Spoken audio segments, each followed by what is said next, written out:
Convidar os irmãos a abrirem a Bíblia na carta do apóstolo Paulo a Tito, capítulo 2, mesmo texto que o nosso irmão Edivaldo leu abrindo esse culto aqui. Abra, por favor, Tito, capítulo 2, a partir do versículo 11. Carta do apóstolo Paulo a Tito, capítulo 2,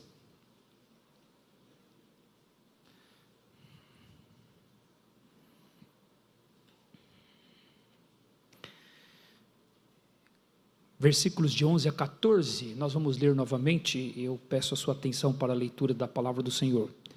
Ela diz assim: porquanto a graça de Deus se manifestou salvadora a todos os homens, educando-nos para que, renegadas a impiedade e as paixões mundanas, vivamos no presente século sensata, justa e piedosamente, aguardando a bendita esperança e a manifestação da glória do nosso grande Deus e Salvador Cristo Jesus, o qual a si mesmo se deu por nós, a fim de remir-nos de toda a iniquidade e purificar para si mesmo um povo exclusivamente seu, zeloso de boas obras. Meus irmãos, sempre que nós olhamos para a graça de Deus e a reconhecemos como aquela que motivou Deus a nos salvar, quando nós pensamos nesta graça pela qual nós somos salvos mediante a fé, e isso não vem de nós, como nos diz Efésios capítulo 2, versículo 8, é dom de Deus. A salvação que essa graça nos confere, nós sempre pensamos nos benefícios que vêm através dessa salvação. Nós estávamos perdidos nos nossos pecados, nós éramos dignos da condenação eterna, merecíamos a punição eterna de Deus, mas Deus, sendo assim gracioso, rico em misericórdia, enviou o seu Filho Jesus para nos salvar. O próprio nome de Jesus significa salvação. Quando o anjo anunciou a José que Maria daria à luz um filho, e ele disse para José que ele deveria colocar o nome no menino de Jesus, porque ele haveria de salvar o seu povo dos seus pecados. Está escrito em Mateus capítulo 1, versículo 21. Jesus então nos salvou da condenação que estava reservada para nós, porque nós somos pecadores, nós transgredimos a lei perfeita de Deus, então era justo que nós fôssemos assim condenados, mas fomos salvos, isso é, livres desta condenação do inferno. Por causa disso agora nós estamos a caminho do céu, nós estamos caminhando para o santo lar de Deus, um lugar sempre visto por nós de forma muito positiva. O céu é um lugar maravilhoso, dizia um cântico antigo, né? O céu é um lugar maravilhoso, cheio de glória e gozo. Eu quero ir e encontrar e ver Jesus. Acho que era mais ou menos assim esse cântico antigo. Então nós sempre o vemos assim, como um lugar maravilhoso, um lugar de paz, um lugar de alegria, um lugar sem dor, um lugar sem luto, um lugar sem tristeza, sem injustiça, sem morte, sem separação, sem guerras, sem frio, sem calor, sem violência. O céu é um lugar onde nós estaremos para sempre com o nosso Salvador, o nosso Senhor Jesus Cristo, e a salvação nos garante isso, na obra dele, no mérito dele, está garantido para aqueles que creem nele, que eles estarão lá. Então não seremos mais condenados ao inferno, não receberemos mais essa condenação, por causa da graça de Deus em Cristo Jesus, nós estamos indo para o céu eterno, e não para a condenação eterna. Então nós vemos a graça de Deus dessa forma, como aquela que proporcionou para nós esta salvação futura, este lugar no futuro que nos aguarda. Por meio da graça nós recebemos o perdão de Deus, que nos garante tudo isso. Nós recebemos a libertação, nós somos livres então, livres da condenação. A graça sempre nos lembra disso, nos lembra dessa salvação futura que Deus nos dá. A graça parece levar o nosso pensamento para aquilo que um dia vai acontecer nas nossas vidas, aquilo que está reservado para acontecer. Nós vivemos essa expectativa, e isso de fato é verdade. A salvação é eterna, ela será uma alegria para nós que jamais terá fim. No entanto, quando nós pensamos na eternidade, nós pensamos nesse lugar, o tempo presente, ele parece ficar insignificante para nós. Quanto tempo de vida nós temos ainda nesse mundo aqui? Quanto tempo de vida eu e você temos? Aqui tudo passa rapidamente. Como nos diz o Salmo número 90, nós somos como um sono. Tudo passa rápido. Somos como a relva que floresce de madrugada e à tarde murcha e seca. Nós somos como um breve pensamento, nos diz o Salmo número 90. Salmo 90 diz que os dias da nossa vida sobem a 70 anos, ou em havendo vigor, a 80 anos, e nesse caso o melhor deles é canseiro e enfado, porque tudo passa rapidamente e nós voamos. Então a nossa vida aqui é um sopro, é um vento. Então quando nós somos salvos, nós aprendemos sobre a eternidade, nós aprendemos sobre o céu eterno de Deus, algo que nunca vai acabar, jamais terá um fim. Quando nós começamos a pensar nessa eternidade, nesta salvação que Deus nos deu, e comparamos com a nossa breve vida aqui, esse tempo curto que nós temos aqui, nós olhamos para a nossa vida aqui, então, sem dar muita atenção a ela. Aqui começa a ficar insignificante. Nós não damos muita atenção à transformação que Deus opera agora, nesse tempo presente. Nós sabemos que fomos salvos, nós sabemos que Jesus nos transformou, nós sabemos que essa transformação vai acontecer de forma definitiva no futuro, nós pensamos. Então, dessa forma, assim como nós estamos caminhando aqui, enquanto nós estamos caminhando aqui, nós vamos seguindo a nossa vida, nós vamos seguindo os nossos passos, sem dar muita importância sobre o viver uma nova vida aqui, nesse tempo presente. E é isso que esta passagem trata. Esta passagem é uma das grandes passagens, irmãos, sobre a salvação pela graça que nós encontramos no Novo Testamento. E ela fala sobre a mudança de vida aqui, a mudança de vida nesse tempo presente. Essa passagem, ela fala dos efeitos da graça salvadora no tempo presente, não no futuro, não na eternidade futura, mas no tempo presente. É esse o contexto dessa passagem aqui. É uma carta escrita pelo apóstolo Paulo a Tito. Tito era um dos filhos da fé do apóstolo Paulo, era um dos seus aprendizes, dos seus discípulos. Tito foi deixado pelo apóstolo Paulo na cidade de Creta para colocar as coisas na igreja em ordem lá. Faltavam algumas coisas para serem feitas lá naquela igreja, e o apóstolo Paulo deixou Tito lá para que Tito fizesse isso. Além disso, estava acontecendo algo ruim ali naquela região, na região daquela igreja, na própria igreja, falsos pregadores, falsos mestres estavam entrando e com seus ensinos eles estavam deturpando, pervertendo casas inteiras. O apóstolo Paulo vai dizer no capítulo 1 dessa carta. O falso ensino prejudica, irmãos, o falso ensino é nocivo, e o apóstolo Paulo diz que aqueles pauradores frívolos, como ele os chama, eles estavam com seu ensino pervertendo casas inteiras, e era preciso fazê-los calar, ele diz no capítulo 1. Eram homens que professavam conhecer a Deus, com a sua boca eles diziam que conheciam a Deus, eles diziam que eram servos de Deus, mas no tocante à sua vida, no tocante ao seu comportamento, eles negavam ao Deus que eles professavam conhecer. É o que ele diz no capítulo 1, versículo 16 dessa carta. Então Tito deveria proteger a igreja, ele deveria proteger a igreja dos ensinos destes homens, desta falsa doutrina. E como Tito faria isso então? Como ele colocaria isso em prática? Paulo diz que ele deveria fazer isso falando a sã doutrina. Ele não tinha que dirigir a palavra dele àqueles homens necessariamente.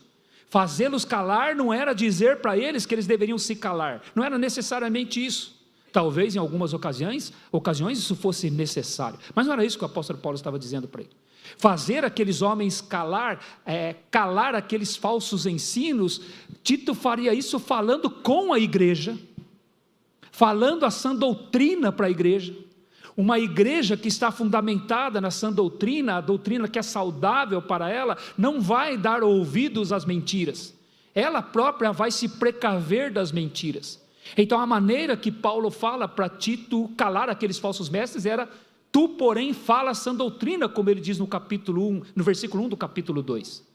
Como calar aqueles homens? Diga a sã doutrina para a igreja. Sabe qual é a ideia, irmãos? É que quando nós estamos preenchidos com a verdade, a mentira não ocupa espaço. A mentira não encontra espaço quando nós estamos preenchidos com a verdade. Por isso o apóstolo Paulo diz para Tito: tu, porém, fala a sã doutrina, para que o ensino destes homens perversos não encontre ocasião na igreja. Então fala isso para a igreja. A sã doutrina, então, que Tito deveria falar à igreja, lidaria diretamente com o comportamento da igreja. A sã doutrina não é algo dissociado, irmãos, da nossa vida diária. Ela está diretamente ligada ao comportamento no dia a dia do crente. Então Paulo, ele dá uma série de mandamentos aqui no capítulo 2 dessa carta. Ele dá mandamentos aqui às várias faixas etárias da igreja, sempre falando sobre o comportamento. Na verdade, o capítulo 2, irmãos, de Tito, tudo é sobre o comportamento do crente. Tudo é sobre o viver do crente. É o que ele fala aqui no capítulo 2. Então ele começa dizendo que os homens mais velhos, ele diz no versículo 2, os homens mais velhos, eles deveriam ser temperantes, isso é, sóbrios, controlados, livres de bebida, é o que ele diz. Essa palavra temperantes aqui, ela significa isso, alguém livre do vinho, livre da bebida forte. Estes homens deveriam ser respeitáveis, ou seja, ter um modo de vida que não deixasse espaço, irmãos, para haver qualquer comentário vergonhoso a seu respeito. É assim que os homens mais velhos da igreja devem ser. Eles devem ter um modo de viver tal que não permita que qualquer comentário vergonhoso seja feito a seu respeito. É o que ele diz quando ele fala que eles devem ser respeitáveis. Eles deveriam ser sadios na fé. Eles deveriam crer com convicção na palavra de Deus, crer no que diz a palavra de Deus. Os homens da igreja devem ser verdadeiros bastiões. Sabe o que é um bastião? Bastião é uma coluna. Bastião é o que sustenta. Bastião é o que assegura. Os homens da igreja deveriam ser sadios na fé. Sabe o que é isso? Eles deveriam ser auxiliadores de Tito na proteção da igreja contra os falsos ensinos. Eles tinham que ter convicção daquilo que era ensinado na igreja, aquilo que era pregado na igreja, aquilo que a igreja deveria viver. Os homens são chamados a isso por Deus, e eles deveriam se comportar dessa forma. Deveriam ser assim, temperantes, respeitáveis, sadios na fé. Eles deveriam ser exemplos para a igreja de amor e de constância, ele diz ainda no versículo 2. Isso significa que eles deveriam ser, irmãos, modelos para a igreja, modelos, serem homens exemplares na vida da igreja, ensinando outros pelo seu exemplo. Significa constância, firmeza na fé, significa não se desviar dos propósitos de Deus. Então ele fala às mulheres da igreja. As mulheres mais velhas deveriam ser sérias no seu comportamento, o seu modo de viver deveria ser um exemplo de temor a Deus. Fugir da vulgaridade, é isso que significa, irmãos. Sérias em seu proceder, fugir daquilo que é vulgar. As mulheres devem estar atentas a isso. Fugir daquilo que é vulgar, aquilo que é baixo, aquilo que tira o respeito por ela, na sua forma de se vestir, na sua forma de se falar, na sua conduta. Ela deve ser séria no seu proceder, é o que ele está nos dizendo. Então elas deveriam ser cuidadosas com as suas conversas, para não se tornarem caluniadoras, como ele diz aqui. Caluniador é alguém que fala de outras pessoas de forma a causar divisão, a causar separação, a causar mágoa, tristeza, fofoca, em outras palavras, que divide. Na verdade, a palavra caluniador aqui, literalmente é ser como o diabo. Na verdade, a palavra aqui é diabo no grego. E o que o diabo faz? A própria palavra diabo, sabe o que significa a palavra diabo? É aquele que entra no meio e separa, divide, cria intriga. sabe? Cria cisão, guerra. É isso que significa diabo, é aquele que divide, ele entra e divide, ele entra, lança um para lá e o outro para cá. Isso significa diabo. E aqui no grego é isso que ele está dizendo, ele está dizendo que as mulheres deveriam não ser caluniadoras, né? Alguém que fala de forma a dividir pessoas, separar pessoas. Elas também deveriam ser livres da bebida, ele nos diz. Não dadas a muito vinho, como ele diz aqui. Deveriam ser livres da bebida, não deveriam ser dominadas pela bebida. Então elas deveriam ser mestras do bem, mulheres que ensinam. Isso é uma pessoa que ensina o que é bom por meio das suas palavras e do seu comportamento. Elas deveriam ser mestras do bem para quê?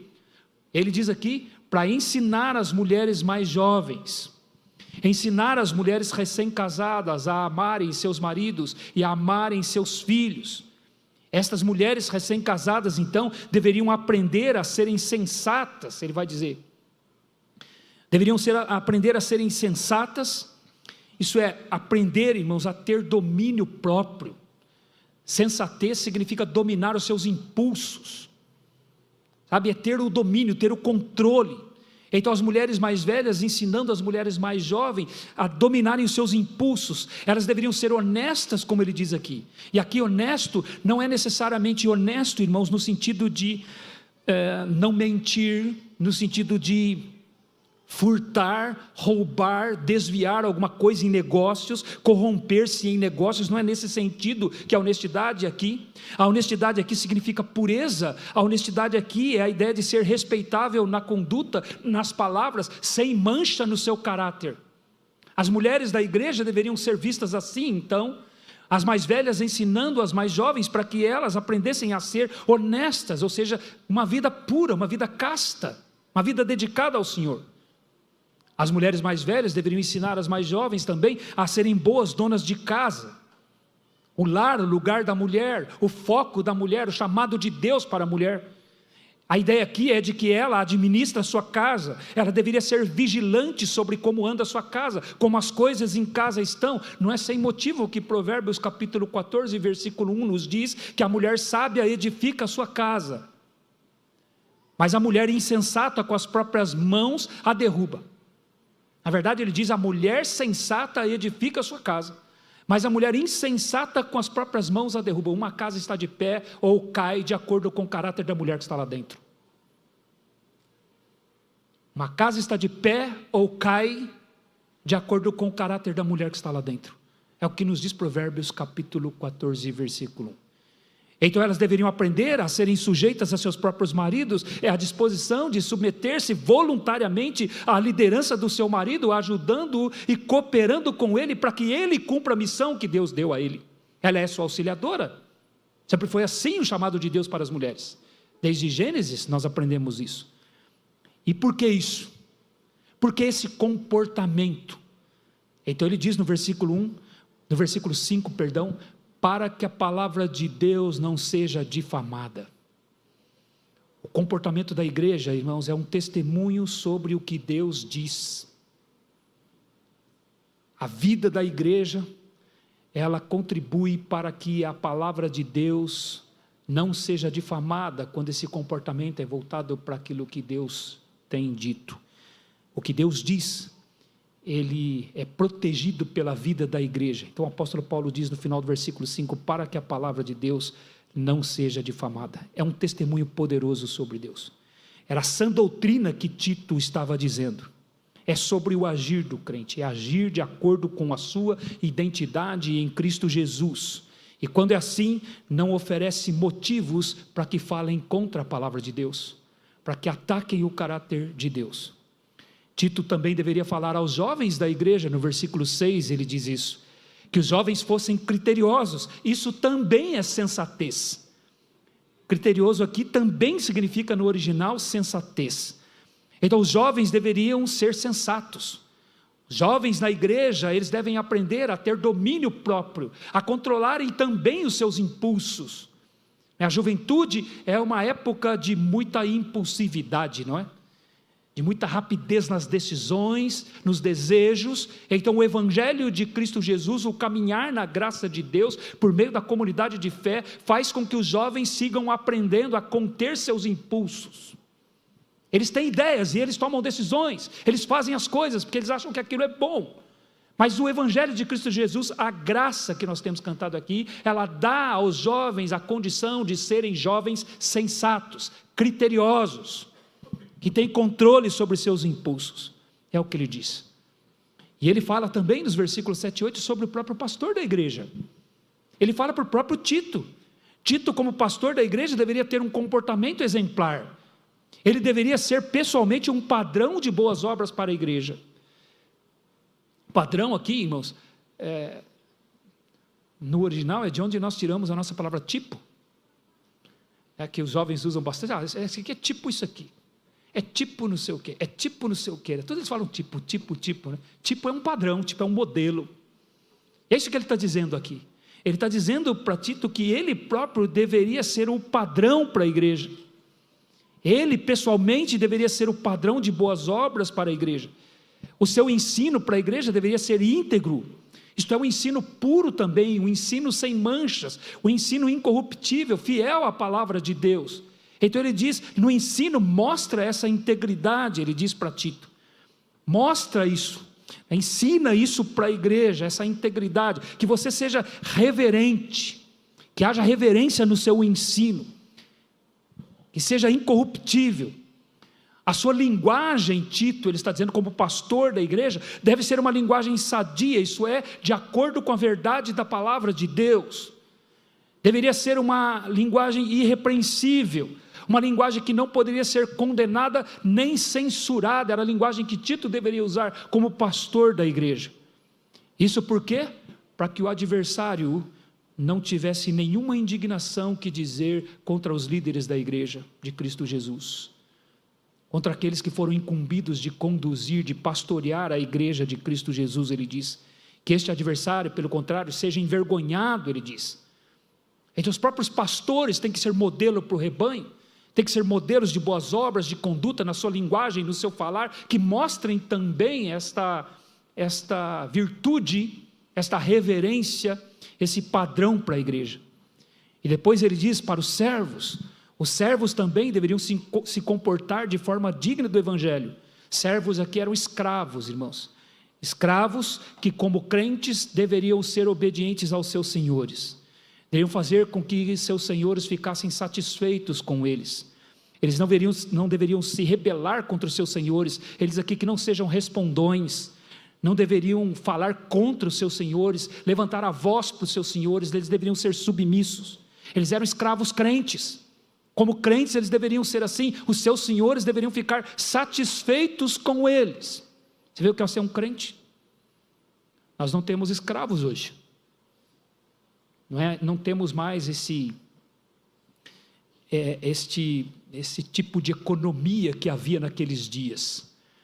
Nós não temos hoje, ninguém aqui é dono de alguém. Mas o mesmo princípio se aplica.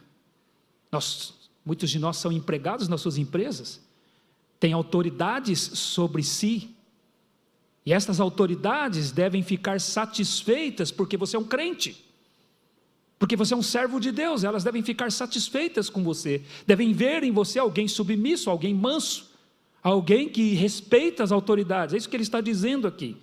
Então eles deveriam ser exemplos de lealdade para com seus senhores, é o que ele nos diz aqui. E aí no versículo 10, ele diz que com isso, eles estariam então adornando a doutrina de Deus. No final do versículo 10, veja o que ele diz: para que em todas as coisas, vocês adornem a doutrina de Deus, nosso Salvador. Então o que ele está dizendo aqui, irmãos, nesse capítulo? Que o comportamento dos crentes embeleza a doutrina de Deus nesse mundo aqui. Aquilo que Deus ensina se torna belo no viver diário da igreja de Cristo Jesus. E é por isso que Deus nos deixou nesse mundo, é por isso que Ele nos deixou aqui. Ele poderia ter nos salvado e imediatamente ter nos levado para o santo lar do céu, mas Ele deixou sua igreja aqui, Ele deixou o seu povo aqui para ser um testemunho exatamente disso, da sua graça salvadora, do seu poder salvador. Ele quer que através do comportamento da igreja, a sua graça seja exibida nesse mundo aqui. Ele quer mostrar para esse mundo aqui o ensino da sua palavra, que transforma vidas, que muda o comportamento. É por isso que nesse capítulo ele está falando sobre comportamento. É o comportamento da igreja, é sobre o impacto da graça de Deus na transformação da vida dos seus servos neste tempo presente. Então é óbvio, nós temos uma grande salvação futura nos aguardando, mas esta grande salvação futura deve ter seus efeitos já nesse tempo aqui, nesse tempo presente. Ela tem que acontecer aqui. Então Paulo está falando aqui que o crente nesse tempo presente, ele vive uma vida transformada. É isso que ele nos diz aqui nos versículos de 11 a 14. Ele está dando, na verdade, nos versículos de 11 a 14, a base para aquele comportamento que ele falou dos versículos de 1 a 10. A base doutrinária, o fundamento doutrinário, o fundamento da graça está nos versículos de 11 a 14, para aquilo que ele falou nos versículos de 1 a 10.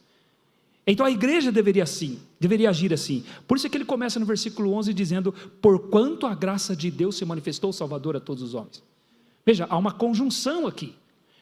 Ele está dizendo: Tito, fala para a igreja se comportar assim, porque esse comportamento é resultado da graça de Deus que se manifestou salvador a todos os homens. Porque a graça de Deus se manifestou. É por isso que a igreja deve se comportar assim. Então, por que a igreja deveria se comportar daquela forma? Por que os homens mais velhos? Por que as mulheres mais velhas? Por que as mulheres jovens, recém-casadas? Por que os jovens da igreja? Por que os pastores da igreja? Por que os servos deveriam se comportar daquela forma? Porque a graça de Deus se manifestou salvadora a todos os homens. Então Paulo diz, esse comportamento é o resultado desta graça. É esperado, irmãos, que as igrejas sejam assim. É esperado que o povo de Deus seja assim, porque a graça de Deus, ela veio, irmãos, para nos salvar, não somente do futuro, mas também no tempo presente. Ela veio para nos livrar da condenação eterna, daquilo que o nosso pecado merecia, como dizemos. Deus nos livrou disso por causa da sua graça, mas aqui o apóstolo Paulo está dizendo que a graça de Deus nos livra do poder do pecado. Já ouviu essa doutrina? Nós cantamos essa doutrina, tem um cântico que nós cantamos que nos diz que eu sou livre da condenação do pecado, sou livre do poder do pecado e da presença do pecado, um dia nós seremos livres. E essa doutrina de ser livre do poder do pecado é baseada em textos como este aqui. Esse texto está dizendo que o crente é livre do poder do pecado. Então na vida do crente se produz um comportamento renovado por causa disso. Produz uma nova vida. Ele produz uma testemunha para este mundo do poder de Deus de salvar pecadores. Então Deus quer exibir neste mundo aqui vidas transformadas por sua graça. Então Paulo diz que a graça de Deus se manifestou assim, salvador a todos os homens, porque Deus de fato deseja salvar a todos. Ele não deseja que alguém se perca. Pedro vai dizer isso na sua segunda carta, no capítulo 3, versículo 9, que Deus não deseja que nenhum se perca, mas que todos cheguem ao conhecimento da verdade, ou todos cheguem ao arrependimento. O próprio apóstolo Paulo escreve na primeira carta a Timóteo, no capítulo 2, versículo 9, que Deus deseja que todos sejam salvos e cheguem ao pleno conhecimento da verdade. E aqui aqui o texto nos diz que a graça de Deus se manifestou salvadora a todos os homens. Essa graça se manifesta transformando vidas, dando-lhes um novo entendimento, dando-lhes uma nova visão, dando-lhes um novo comportamento. Graça resulta num comportamento transformado. É o que esta passagem nos diz. A graça de Deus, irmãos, ensina o salvo a viver uma vida transformada. É o que essa passagem nos diz. A graça de Deus, ela nos ensina. Então a graça, segundo essa passagem aqui, ela se torna uma professora nas nossas vidas. Ela educa o salvo. O verbo educar, aqui quando ele diz a graça de Deus se manifestou salvador a todos os homens, educando-nos. O verbo educar aqui é de onde nós tiramos a nossa palavra pedagogia ou pedagogo, que significa ensinar, educar, significa treinar. por meio de repetição, por meio de palavras, por meio do exemplo. Então a graça de Deus, ela não somente transforma o nosso futuro, ela transforma o nosso presente, ela nos educa, ela nos ensina, ela nos instrui. Então vivemos uma vida transformada neste mundo aqui. A graça de Deus ensina o salvo a viver uma vida transformada. Então o que resulta deste ensino? O que resulta disso? O que a graça de Deus realiza na vida daquele que é salvo por ela? Primeiro, irmãos, ela leva o crente a viver exclusivamente para Deus. Esse é o ensino da graça.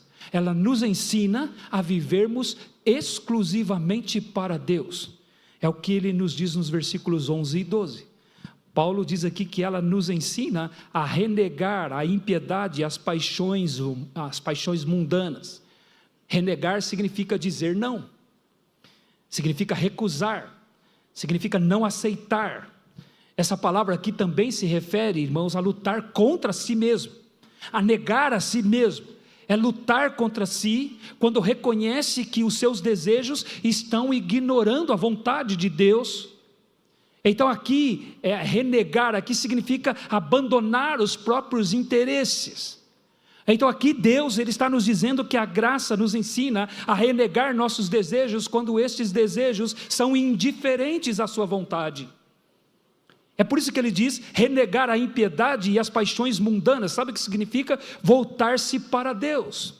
A palavra impiedade, irmãos, quando ela aparece no Novo Testamento, a palavra positiva que vai aparecer aqui também, e tanto a negativa, né? Impiedade é negativa, piedade é positiva. Essas duas palavras, quando elas aparecem no Novo Testamento, elas estão ligadas diretamente a Deus, diretamente ao relacionamento com Deus. Então impiedade é uma palavra que significa estar sem relacionamento com Deus. É a vida vivida sem reverência a Deus, é uma vida vivida de forma indiferente a Deus. E é assim que este mundo vive. É um mundo que vive, irmãos, sem se importar com o que Deus pensa. É um mundo que vive ignorante a palavra de Deus. É um mundo que vive sem se importar com o que Jesus fez. Por isso a Bíblia diz que estas pessoas estão mortas nos seus delitos e pecados, porque elas não respondem aos estímulos de Deus. Elas não atendem ao chamado de Deus, elas não reagem quando Deus as chama, elas não respondem quando Ele diz para crer no seu Filho e ser salvo. Eles ignoram totalmente a vontade de Deus, não se importam com Deus. Isso é a impiedade.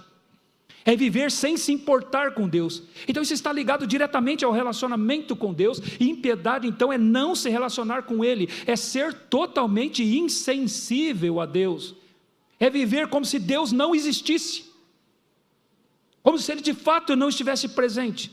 É assim que as pessoas neste mundo, elas vivem. Então a graça de Deus, ela leva o crente a negar essa impiedade, a não aceitar essa impiedade. Então a graça faz com que o crente se importe com Deus. O crente salvo, ele se importa, ele se torna sensível a Deus. O crente, ele se importa com o que Deus diz, com o que Deus pensa, ele se importa com o que Deus se agrada, se torna importante para ele o que Cristo fez, a obra de Cristo, porque agora ele está sendo ensinado pela graça de Deus. A graça de Deus o está ensinando então a ser sensível a Deus. E Paulo também diz aqui que a graça de Deus, ela nos ensina a renegar as paixões mundanas. Paixões são desejos, são coisas que nós queremos fazer. Interessante, o crente ele não diz assim, não, eu não quero fazer isso. Não, eu não quero fazer. Não, o crente diz, não, eu quero fazer. Eu desejo fazer. A minha carne quer. A minha carne deseja isso. Às vezes já pensamos sobre isso, né? Quando alguém ofende a outra pessoa por meio de palavras. E o que a Bíblia diz? Diz que ele tem que se arrepender e confessar o que fez. Mas muitas vezes a gente chega assim, olha, me perdoe pelo que eu fiz. Eu não queria ter dito aquilo.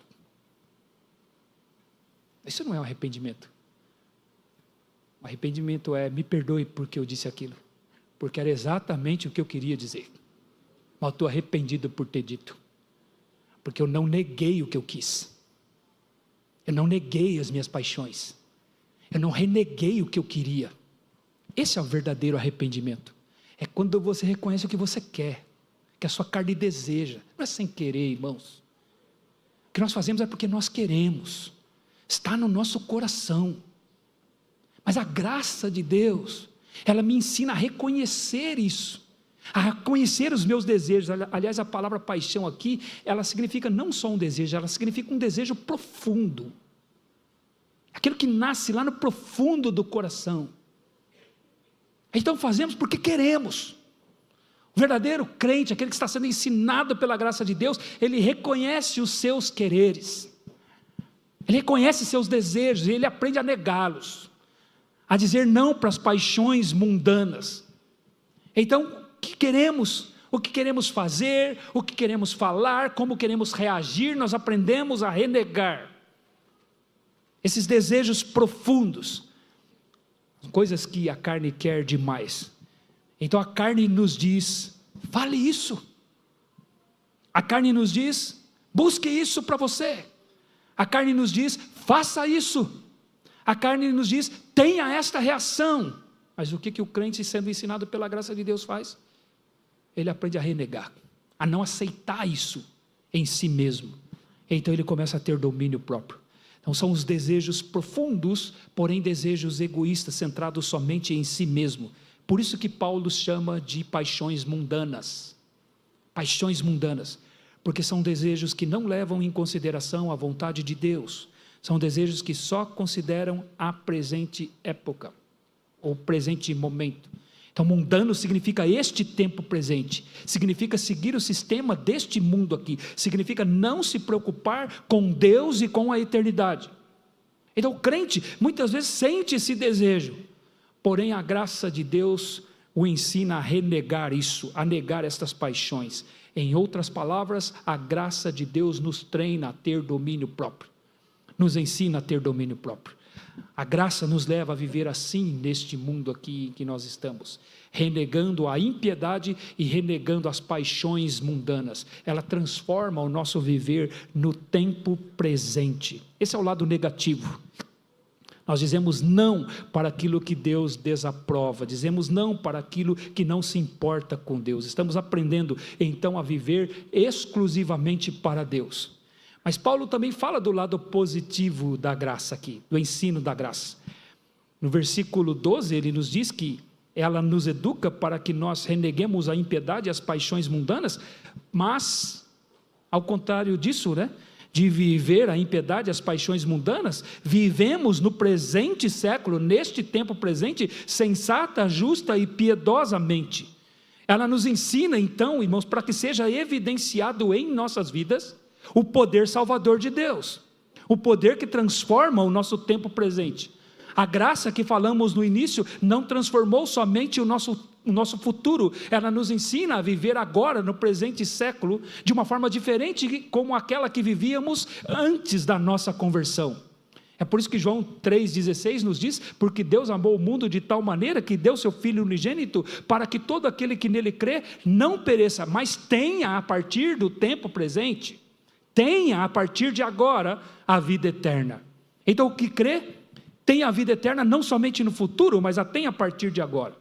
Então essa transformação começa agora. Esse é o poder de Deus que nos livra do poder do pecado. A graça nos livra da condenação do pecado, isso é futuro, e nos livra do poder do pecado, isso é presente, é o tempo presente. Por isso que em Romanos capítulo 6, versículo 14 está escrito, o pecado já não terá mais domínio sobre vós. Se o pecado já não tem mais domínio sobre o crente, então isso resulta numa mudança de comportamento, numa mudança de vida. A sã doutrina ensina o crente a viver diferente neste presente século. Por isso novos comportamentos são esperados na vida daquele que é alvo da graça salvadora. E então o apóstolo Paulo nos diz aqui, para que vivamos no presente século sensata. Então a graça ensina o crente a viver neste presente século com sensatez. Novamente, é a palavra que significa ensino próprio. A quarta vez que ele usa essa palavra neste capítulo aqui. Nesse capítulo. Ele disse que os homens devem ser sensatos, as mulheres recém-casadas devem ser sensatas, no versículo 5, os jovens devem ser sensatos, no versículo 7, e agora ele diz que isso é o efeito da graça, nos ensinar sensatez, é o poder de Deus que opera em nós, para que sejamos controlados, isso é ser moderado, é ter uma mente sóbria, irmãos, uma mente sóbria, isto é, irmãos, aquele que pensa e pondera nas consequências, aquele que consegue enxergar as consequências, e consegue medir as consequências. Irmãos, você vê que bênção que é a graça salvadora de Deus, que está à disposição do crente, que está à disposição daquele que crê. Que bênção é você poder medir as consequências das suas atitudes, antes de você tomá-las, você poder ponderar nessas coisas, é isso que significa sensatez. Isso está à disposição do crente, a graça nos ensina isso.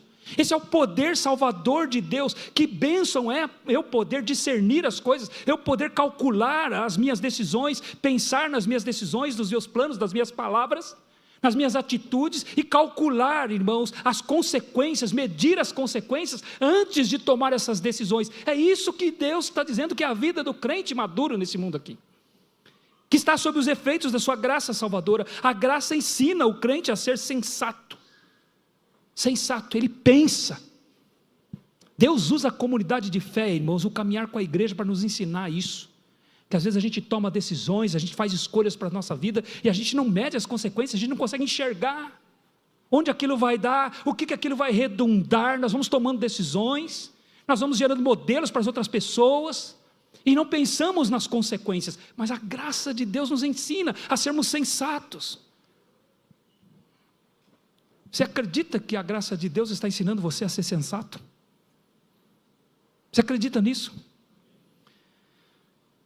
Você acredita que ela está te ensinando a ponderar as coisas, a pensar nas suas decisões, nas suas escolhas, por mais ingênuas e inocentes que elas possam parecer, por mais inofensivas que elas possam parecer? Deus vem e te ensina, te faz enxergar coisas que você não estava enxergando, te faz você pensar coisas que você não estava pensando, porque você está se tornando uma pessoa sensata. Que maravilha que é a graça de Deus, que bênção que é a graça de Deus, porque ela nos ensina a sensatez, e Ele também diz que ela nos ensina a viver no presente século de forma sensata e justa. É a justiça de Deus. O crente aprende a viver de uma forma justa nesse mundo aqui, de acordo com o caráter de Deus. É isso que quer dizer a palavra justiça. Deus é justo, e em Cristo Jesus Ele nos justificou, então fomos considerados justos pela fé em Cristo Jesus. Então agora podemos viver assim, de uma forma justa, porque Ele nos justificou. Então isso significa que agora nós levamos em consideração a lei justa de Deus, a santa lei de Deus. Nós queremos fazer aquilo que está na lei de Deus, nós queremos compreender a lei de Deus, nós queremos saber aplicar a lei de Deus na nossa vida, porque houve uma mudança em nós. Antes, a lei de Deus não significava nada para você, mas a lei de Deus agora é do seu interesse, você se interessa por ela. Aliás, Provérbios capítulo 28, versículo 9 vai dizer: o que desvia os seus ouvidos de ouvir a lei do Senhor, até sua oração será repugnável.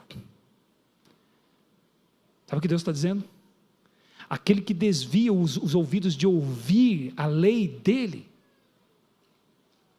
vai ter sua oração rejeitada por ele. É o que Deus está dizendo: se você não ouve o que eu falo, por que eu tenho que ouvir o que você fala? Por que eu vou ouvir você? Mas o crente, ele tem interesse pela lei do Senhor. O crente, ele não desvia os ouvidos de ouvir a lei do Senhor, porque agora ele quer viver de forma justa, porque ele foi justificado. Então a lei do Senhor agora interessa para ele, ele tem interesse nela. O apóstolo Paulo diz em Romanos capítulo 7, versículo 12, dizendo que nós sabemos que a lei é santa, e o mandamento de Deus santo, justo e bom. Nós nos interessamos por isso. A graça nos ensina a compreender os mandamentos de Deus e reconhecer que eles não são penosos. Porque nós compreendemos agora, nós amamos a Deus. 1 João capítulo 5, versículos 2 e 3 nos diz que o amor de Deus está ligado a obedecer os seus mandamentos. E o amor de Deus é que nós guardemos os mandamentos, porque os seus mandamentos não são penosos. É interessante, mas quando você entende a graça de Deus, você olha para o mandamento de Deus e fala, qual mandamento de Deus é penoso? É para alguém que não crê, que leu, outro dia eu ouvi alguém ridicularizando a lei de Deus, debochando da lei de Deus. Eu olhei e falei, que tolice, que falta da graça de Deus, porque a graça de Deus nos faz viver de forma justa, ou seja, com interesse na lei de Deus, que é santa, boa e justa. Então nós compreendemos a lei de Deus, e nós vemos, os mandamentos de Deus não são penosos, nós os amamos, nós temos interesse por eles. Então nós estamos vivendo, irmãos, a justiça de Deus no tempo presente. Estamos aprendendo a viver a justiça de Deus. E aí o apóstolo Paulo acrescenta, novamente ele fala da piedade, porque estamos aprendendo a viver no presente século sensata, justa e piedosamente. Isso é o contrário da impiedade. Se a impiedade é não se importar com Deus, a piedade é o contrário. Então o crente, ele está pela graça de Deus aprendendo a considerar Deus, a se importar com Deus em todas as coisas. Nós estamos aprendendo a ser sensíveis a Deus, nós estamos aprendendo a considerar a sua vontade. Se antes da nossa conversão nós não nos importávamos com Deus, não é o caso agora. Agora nós nos importamos, porque nós temos gratidão pela salvação que Ele nos deu. Agora nós desejamos fazer o que lhe agrada. Agora nós nos preocupamos com o que Ele pensa. Agora, cada passo que nós vamos dar, irmãos, nós queremos compreender se tem implicações ou não para os propósitos de Deus na nossa vida. Cada passo que o crente vai dar. Agora nós estamos considerando Deus em todos os nossos caminhos, como nos diz Provérbios capítulo 3, versículo 6. Porque a graça de Deus vai nos ensinando a ter discernimento das coisas, irmãos. Coisas que antes para nós eram absolutamente indiferentes, agora não são mais. Para nós eram indiferentes. Antes achávamos que elas eram neutras, que elas não faziam nem mal e nem bem, e agora nós percebemos que não é assim. Ou elas fazem bem ou elas fazem mal, para mim e para outros. A vida piedosa nos faz então compreender que nada é neutro. Não existe neutralidade, irmãos, na vida. Ou uma atitude é piedosa, ou uma atitude é impiedosa. Não existe campo neutro nesse mundo aqui. E o que nos ensina, o que nos faz enxergar dessa forma, o que nos faz compreender isso? O ensino da graça de Deus. A educação da graça de Deus na nossa vida. Nós compreendemos que não há campo neutro. É por isso que Jesus disse, quem comigo não ajunta, espalha. Quem não é por nós é contra nós. Não há campo neutro. Quem não é ovelha é bode. Quem não é vivo é morto. Quem não está salvo está perdido. Quem não está indo para o céu está indo para o inferno. Não existe campo neutro. E a graça de Deus nos ensina a discernir isso. Nós vamos compreendendo isso, porque agora nós somos sensíveis ao nosso Deus. Nós desejamos agradá-lo. E quando isso não acontece na nossa vida, nós nos entristecemos. Porque nós queremos agradá-lo. Nós nos sentimos mal. Isso nos machuca quando nós sabemos que falhamos com Deus. O crente sente isso na sua carne, inclusive. Ele sente isso no seu corpo. Nós nos sentimos mal. Nós sentimos vontade até mesmo de nos punir muitas vezes, quando nós sabemos que falhamos em cumprir a vontade do nosso Deus, porque agora nós estamos aprendendo o que é a piedade, que é viver sensível a Ele. Nós sabemos a salvação que Ele nos deu pela graça, e quando nós falhamos em responder essa salvação, há essa sensibilidade em nós, de nos fazer com que nós nos sintamos maus conosco mesmos. E às vezes nós sentimos vontade de nos punir por causa disso. Sabe por quê? Porque agora a palavra de Deus, a vontade de Deus, ela importa para nós, porque estamos aprendendo a ser piedosos. Isso nos afeta.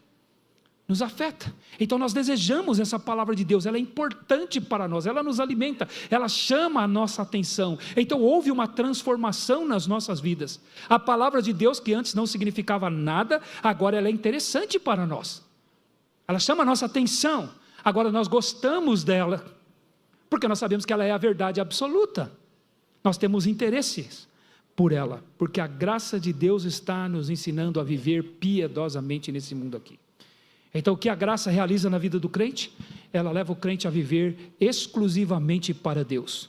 Então, ele aprende a ser sensível. A graça de Deus o levou, o ensinou a se importar com Deus.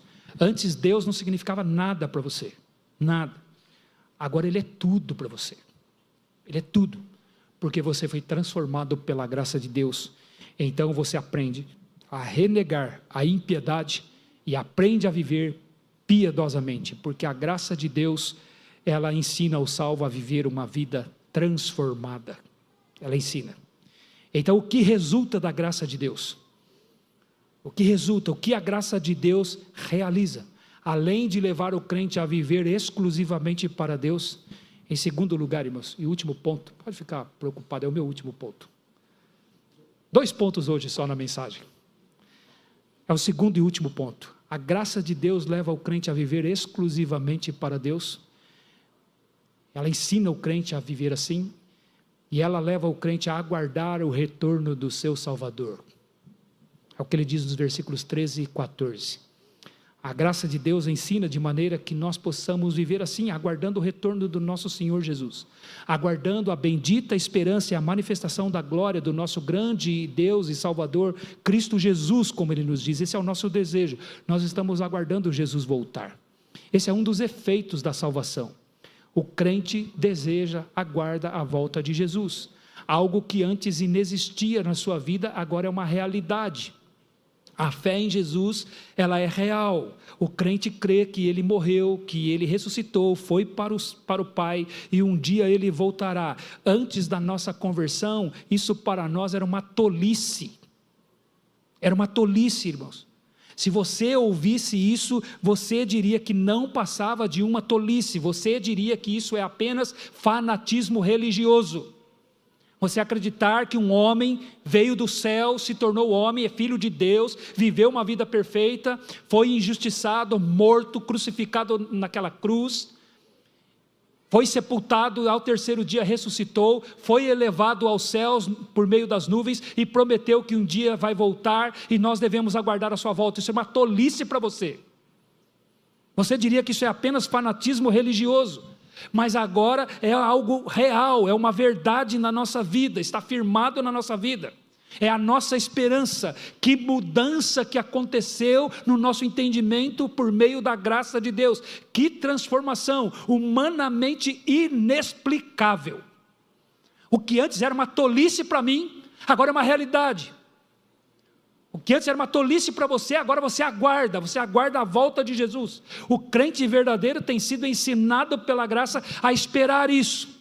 Paulo chama isso de a bendita esperança aqui. A bendita esperança, bendita significa feliz, a bem-aventurada esperança. Então, por que o crente aguarda a volta de Jesus? Por que ele faz isso? Porque ele não tem mais prazer nesse mundo aqui. Ele agora olha para esse mundo e ele vê a sua indiferença para com Deus. Ele olha à sua volta, ele percebe a falta de Deus, ele vê a oposição a Deus nesse mundo. Então nós olhamos ao nosso redor, nós olhamos aquilo que está no nosso entorno, por toda parte, irmãos. Não há paz, não há Deus, não há nenhum interesse por Deus, não há justiça, esse lugar aqui não é bom. A nossa pátria está nos céus, de onde nós aguardamos o nosso Senhor e Salvador Jesus Cristo, nos diz Filipenses capítulo 3, versículo 20. Somos peregrinos e forasteiros, aqui nos diz 1 Pedro capítulo 2, versículo 11. Então nós desejamos que o nosso Salvador venha para nos buscar, que Ele volte. Isso é ensinado pela graça de Deus. Então um novo desejo surge no coração daquele que crê. Então o crente agora tem sido ensinado por essa graça que o mundo é um lugar injusto e tomado pelo pecado, e ele vai percebendo isso. Então ele deseja que Jesus venha, ele deseja que Jesus venha para restaurar e governar este mundo, e reinar neste mundo. Ele deseja que Jesus venha aqui e coloque ordem neste caos, porque a graça de Deus está levando ele a discernir e enxergar que isso aqui tudo é um caos. Então ele deseja que Jesus seja glorificado, ele deseja que Jesus venha e coloque ordem nessas coisas. Esta é a bendita esperança do crente. Então Paulo diz que Jesus é o nosso grande Deus e Salvador. Nós o amamos. Antes não nos importávamos com Ele, agora somos ansiosos por sua volta. Agora desejamos que Ele retorne, porque fomos transformados pela sua graça. Então por que queremos que Ele volte? Porque queremos que Ele coloque em ordem estas coisas, neste mundo aqui. Mas por que mais nós queremos que Ele volte? Esse texto nos diz, que outro motivo nós temos para desejar isso? Nós queremos que Ele volte, irmãos, porque agora nós temos o mesmo propósito que Ele tem. O que Jesus fez? Qual foi o seu propósito ao ter vindo para esse mundo aqui? O seu propósito está no versículo 14. Ele diz que nós aguardamos o nosso grande Deus e Salvador Cristo Jesus, o qual a si mesmo se deu, a fim de remir-nos de toda a iniquidade e purificar para si mesmo um povo exclusivamente seu, zeloso de boas obras. O que ele está dizendo aqui? Há uma cláusula de propósito aqui. O Senhor Jesus a si mesmo se deu por nós, a fim de remir-nos. Esse é o propósito. Esse é o propósito dele ter vindo a este mundo aqui. Ele se entregou por nós, ele a si mesmo se deu, a fim de remir-nos de toda a iniquidade. E o que é remir? A fim de remir-nos de toda a iniquidade, o que é remir? Remir significa libertar pelo pagamento de um resgate. Foi o preço que Jesus pagou, o preço com o seu próprio sangue. Ele pagou para nos remir de toda a iniquidade, para nos libertar de toda a iniquidade. Isso quer dizer que Jesus nos encontrou na escravidão do pecado. Nós estávamos presos no pecado. Nós não tínhamos liberdade. A nossa vida era obedecer ao pecado o tempo todo. O pecado era um senhor sobre as nossas vidas. Nós não conseguíamos não pecar. Isso aqui é a vida de alguém que não está debaixo desta graça salvadora. Ele não consegue não pecar. Não adianta você mandá-lo. Você diz para ele, você fala com ele, mas ele não consegue. Porque ele não está liberto, ele não está remido do poder do pecado, ele não está remido da sua iniquidade. Então ele não consegue não pecar. Então, quando nasce um bebê, você não sabe qual vai ser, quando um bebê é concebido, você não sabe qual vai ser a aparência dele. Você não sabe qual é o sexo dele, se vai ser um menino ou uma menina. Você não sabe quais serão os desejos dele.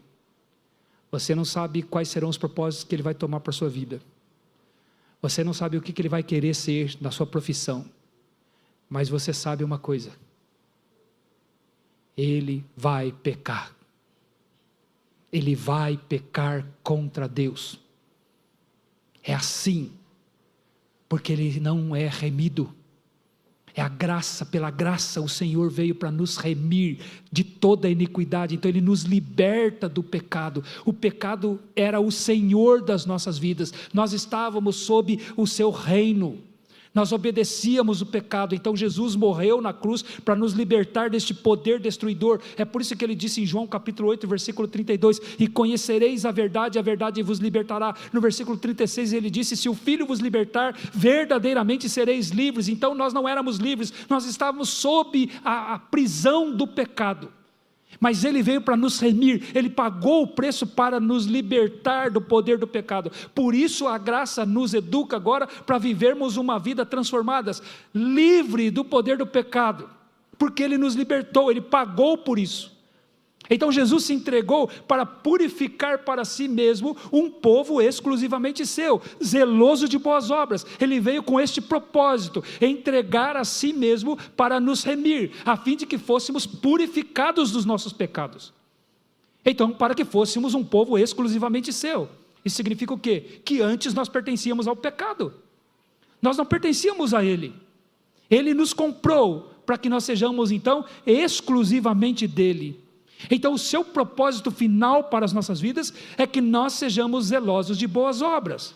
Isso é, que tenhamos um comportamento renovado, as boas obras da salvação. Então agora nós somos zelosos de boas obras, irmãos. Isso significa que nós temos o desejo de andar de acordo com este propósito de Jesus. O nosso propósito é o mesmo dele.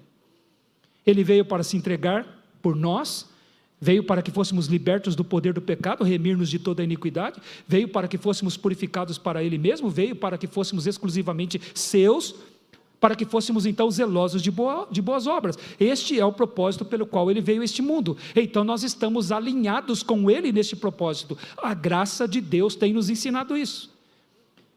Então, é por isso que nós desejamos que Ele venha.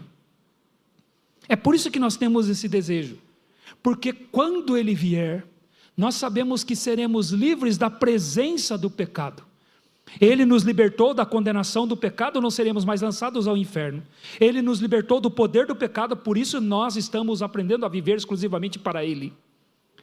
Mas quando Ele vier, Ele vai nos libertar da presença do pecado.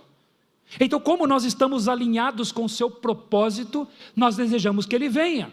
Nós aguardamos a sua volta, essa é a nossa bendita esperança, e quando Ele vier, Ele então vai nos dar um novo corpo, um corpo imortal, um corpo incorruptível, um corpo glorificado, é o que está escrito em Filipenses capítulo 3, versículos 20 e 21, porque a nossa pátria está nos céus, de onde nós aguardamos o nosso Salvador, o Senhor Jesus Cristo, o qual transformará o nosso corpo de humilhação, para ser igual ao corpo da sua glória, segundo a eficácia do seu poder, que é capaz de até subordinar todas as coisas. Então Ele vai nos dar um novo corpo, que é igual ao corpo da sua glória, e esse corpo, o que vai acontecer nesse corpo, não terá mais a presença do pecado. Nós não vamos desejar mais pecar, ele será voltado tão exclusivamente para Jesus, que não haverá mais o desejo de pecar, porque será como o corpo da sua glória. É por isso que nós aguardamos então a sua volta, é o ensino da graça salvador, ela nos dá o mesmo propósito de Cristo Jesus, a nossa santidade, a nossa pureza, irmãos, o desejo de sermos de fato libertos desse corpo mortal aqui, ser libertos disso aqui. Então a nossa vida será perfeitamente adequada à sua vontade. A nossa vida estará voltada para Ele, irmãos, para a sua glória. E esse é o desejo daquele que foi salvo pela graça, daquele que tem sido ensinado por ela, tem sido conduzido por ela. A graça de Deus, ela se manifestou salvadora, para vivermos neste presente século, sensata, justa e piedosamente, para vivermos aguardando a vinda do nosso Salvador, a manifestação da glória do nosso grande Deus e Salvador Jesus Cristo. Por causa da graça então, nós vivemos exclusivamente para Ele, enquanto aguardamos a volta do nosso Senhor e Salvador Jesus Cristo.